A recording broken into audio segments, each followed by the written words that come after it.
Every time I tested my catamaran, the dramas got worse and worse. I think it was the boat that was testing me, not the other way around. Ha!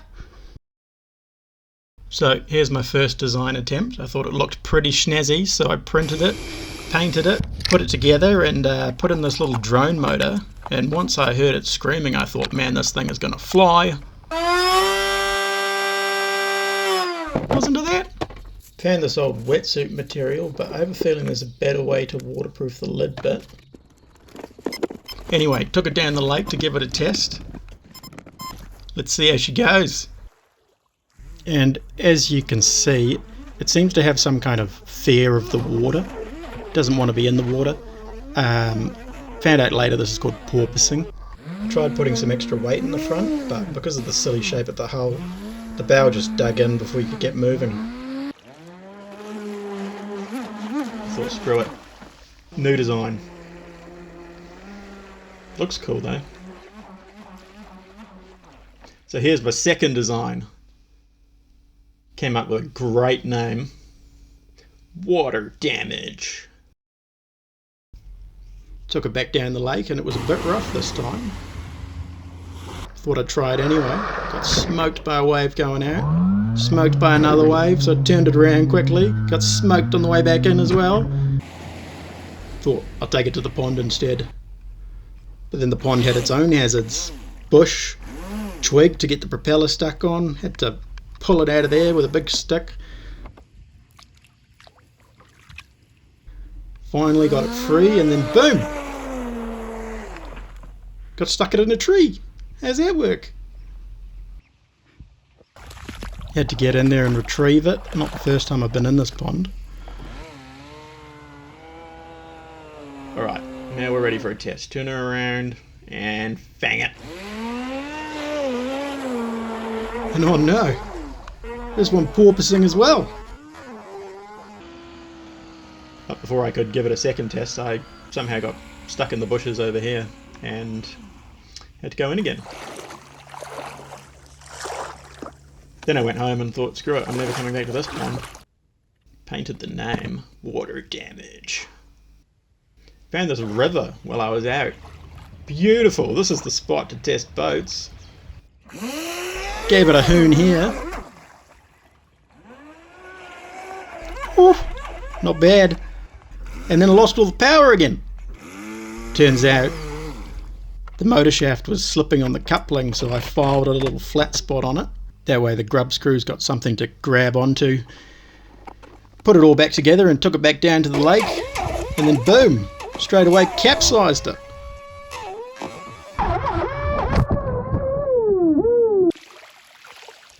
Had to go for another quick swim. Let's try that again, shall we?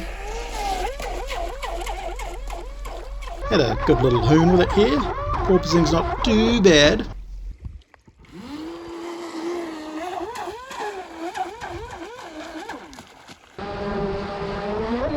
Then all of a sudden, bam, lost all the power again.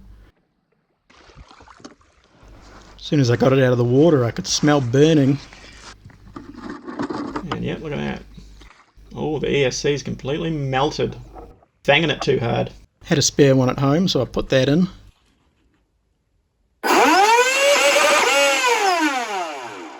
While I was there, I made a little speedo that'll tell us how fast the boat's going.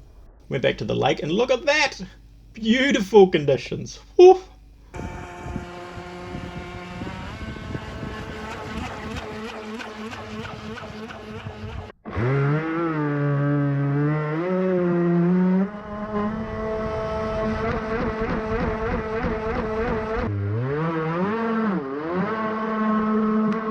Was having a good little hoon and then bam, lost power again.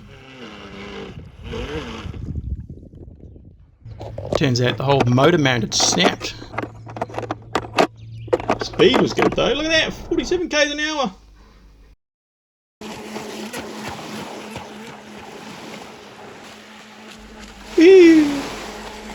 Didn't realise. Where's the GoPro? Oh no! Had to look at the footage, see where it fell off, go in the water looking for it, freezing, couldn't see anything. Came back the next day with goggles though and found it straight away. So here's the GoPro's perspective of falling off. Here the GoPro hits rock bottom just a few minutes before I do. Anyway, I think what the issue is with the porpoising is my curved tunnel shape. I was looking at some other catamarans online and they've all got a straight tunnel. The reason I did a curve is because I only had a straight shaft and I needed room for the motor. So I've ordered a flexible shaft so that the propeller can come out straight without needing this silly curve on the bottom. Stay tuned, because next time we're going to be hitting 120 k's an hour at least. Here's one last hoon I did before I mounted the second ESC.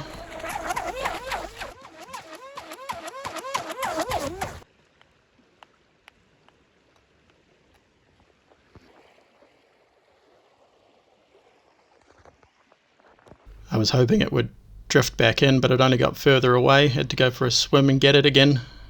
Didn't really want to go in, being the middle of winter, but those batteries ain't cheap.